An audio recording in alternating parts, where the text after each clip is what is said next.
Going on, guys and girls? This right here is a speed car wonder. It's a Crosskart, comes from Spain, and this channel is going to kind of just be a video documentary on if I can race this thing around the United States and if I can win any one of the championships with it, or a hill climb, you know, if I decide to go that far.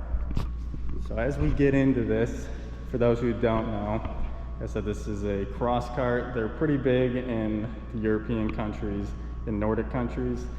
This one in particular is made by Speed Car. It's a Wonder model with a Suzuki GSXR750 motor in it. So it makes about 150 horsepower and weighs just a bit over 600 pounds. So crazy power to weight ratio.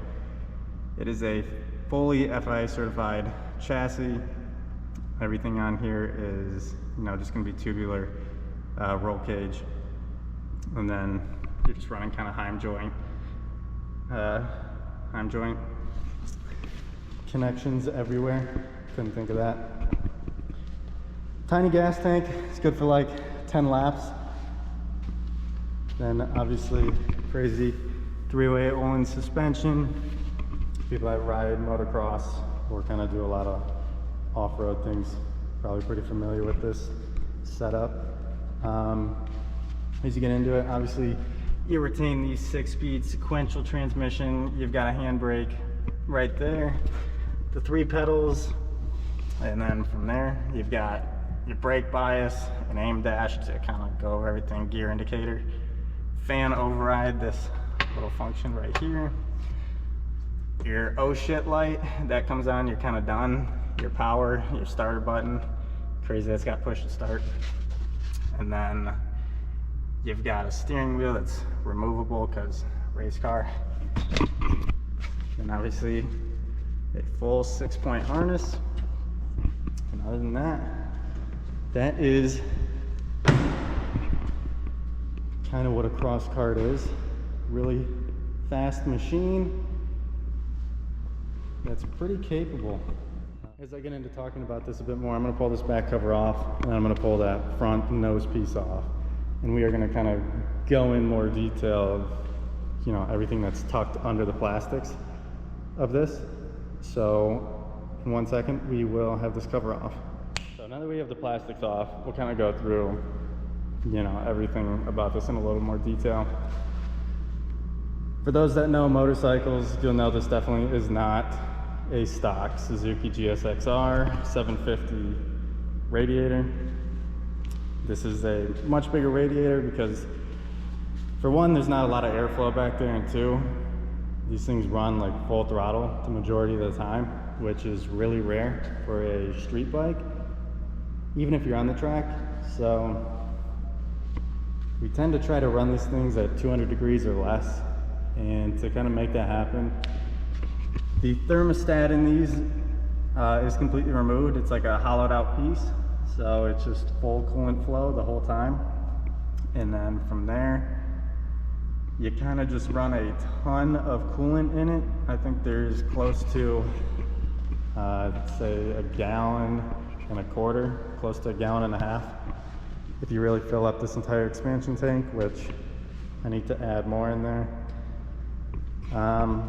From there you'll see a really, I don't know, kind of garbage job of me trying to jam some AC venting in there. And that's just to kind of draw air in while you're going down a straight at like 90 miles an hour. From here, obviously you can't really see much in there, but just bring some more cool air up towards that radiator. And then other than, you know, the cooling system, most of this is pretty stock Suzuki bike stuff. There's not too many other changes that are done. You have a really weird sprocket combo. So that's a 13 in the front, I believe a 45 in the rear. And then we're running a 530 chain, so that's a 1000 front sprocket, which, you know, they kind of line up anyways, so you can use it and get away with it. You just kind of need to be careful that you're not going to have any clearance issues with this post right here. And then One other change this bike has, there's a windage tray in this oil pan. So a typical 750 motor, 600, even 1000 isn't going to have this in the stock form. So what that's to do is to keep oil from sloshing around and kind of keep oil pressure up, because bikes are typically leaning like this. Oil's always going to stay in the bottom. These are sliding, so to keep oil from, you know, flying side to side, we've got a tray that kind of covers the top of the pan. Other than that, you're just going to run a Willwood brake setup. I believe this is a 200 mil in the rear, or 240, something like that. Just a regular exhaust pipe on here too, with a custom header setup just for clearance. Nothing different about the clutches. You kind of got to replace them, you know, every couple sprocket changes. You normally do a clutch just because they're getting warm. And then as we move our way to the front, you'll see in here there's a really quick ratio steering setup. It's only like one turn, lock to lock. I think it's like 400 degrees, so you can go a little bit over one turn. And then typical brake setup, clutch setup, and you've got your gas pedal all right here. Another cool thing about this setup is it's really adjustable, so you can kind of bring the pedals forward and backwards, just like you can in a street car. You know, you just do that, loosen a couple bolts, bring it forward. Just depends how tall you are. I'm like 5'10", and you know, I've got plenty of room. I've seen people that are well over 6 foot fit into these things as well. So overall, that's the setup. They're pretty easy to work on. If you want to swap an engine, it takes like a day. If you're really, you know, kind of hustling at it. Other than that, you can probably do it in 2 days. Overall, these are pretty easy to work on. There's nothing too crazy with them. It's all pretty modular. A couple bolts, everything comes out. So definitely a lot easier. And yeah, gonna look forward to running some races with this in the summer. You'll definitely see some uploads on this channel, whether it's side-by-side action with a couple people on the track here at the Motor Enclave in Tampa, or if I'm going to be in New York running side-by-side with a couple people. And then there's likely going to be some hill climb action as well, so we're going to see what we can, you know, place in that. Ideally near the top. These are quite fast as they sit. So like I said, if there's anything anybody wants to know about these, let me know. And yeah, this will be the start of a racing series that hopefully has a lot of racing. We'll see.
So it's another thing I'm kind of getting into.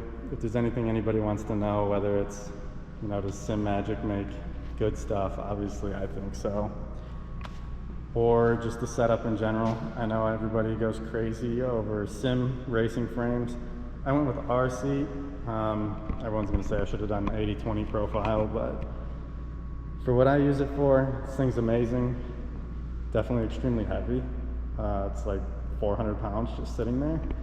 But yeah, like I said, we'll see if anything comes up in the comments and we will go from there.